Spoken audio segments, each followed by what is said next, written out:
आपण पाहत आहात सत्यदर्शन न्यूज। आडम मास्तर यांनी विधानसभेबाबत केले मोठं वक्तव्य। गुरुवार 30 मे 2024 रोजी शिटूचे मध्यवर्ती कार्यालय दत्तनगर येथे शिटूचा 55वा वर्धापन दिन शिटूचे राज्य महासचिव कॉम्रेड एम.एच. शेख यांच्या नेतृत्वाखाली ज्येष्ठ नेते कॉम्रेड आडम मास्तर यांच्या हस्ते शिटूचा लाल झेंडा फडकवण्यात आला। यावेळी संपूर्ण कार्यालय परिसर व वस्ती परिसर लाल झेंडे बांधून सजविण्यात आले। जगातील कामगारांनो एक व्हा, कामगार कायदे लागू करा, 4 श्रमसंहिता रद्द करा, शिटूचे वर्धापन दिन चिरायू हो, सर्वांना रोजगार मिळाला पाहिजे, किमान वेतन मिळाला पाहिजे, कामगारांना सामाजिक सुरक्षा लागू करा, कामगारावरील अन्याय अत्याचार हाणून पाडा, सरकारची दडपशाही चालणार नाही, CITU जिंदाबाद, इन्कलाब जिंदाबाद अशा अनेक गगनभेदी आवाज घोषणा देऊन सारा परिसर दुमदुमून सोडले। यावेळी पुढे बोलताना आडम म्हणाले की कामगार शेतकरी मध्यमवर्गाचं राज्य आणण्याचं त्या ठिकाणी आपल्या कॉम्रेडनी कार्यकर्त्यांनी जनतेने शपथ घेतली आणि आज जवळजवळ 55 वर्ष उजाडतात त्या शक्तीच्या आसपास सुद्धा आपण पोचलेलं नाही आहे। म्हणून आपल्या सगळ्यांची जबाबदारी आहे। परवाची लोकसभेची निवडणूक झाली,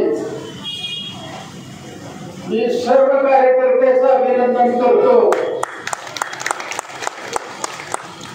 1 रुपया सुद्धा न मागता शहरातल्या कार्यकर्त्यांनी काम केलं। क्रांतिकारकपणा त्यांनी आपल्या पुढे दाखवून दिलं। इतकंच नाही, अनेक वेळा काँग्रेसवाले माझ्याकडे आले, लाखो रुपये घेऊन आले।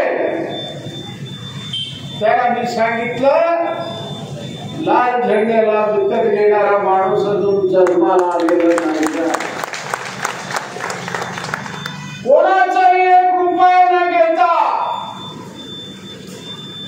कार्यकर्त्यांनी जे स्वाभिमान दाखवलं, लाल झेंड्याला तुम्ही खरी सलामी दिली या लोकसभेच्या निवडणुकीमध्ये। आता आपल्या पुढे दुसरं आव्हान येणार आहे।